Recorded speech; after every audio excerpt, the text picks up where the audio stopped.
Hello guys, আজকের video কাঁচা নদীর বাঁশের ব্রিজ।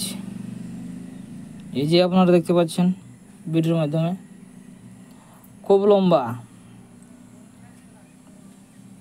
প্রচণ্ড জল আছে, জল যাচ্ছে, কিন্তু ব্রিজ বোনা আছে, কিন্তু এটার মধ্যে লোকজন গাড়ি টাড়ি সব পড়েছে।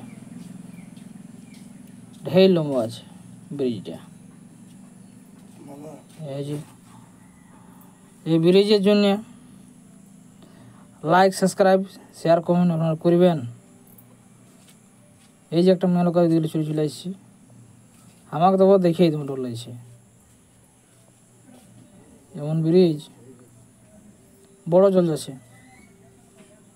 দেখছো? এই ব্রিজটা বাঁশের ব্রিজ, কিন্তু কোনো হবে নাই।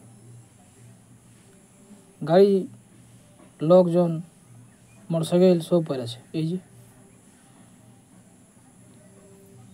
বড় ভিডিও,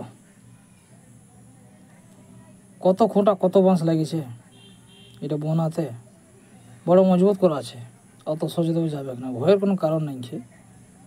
তো দেখাচ্ছে এরকম, তাই ধন্যবাদ।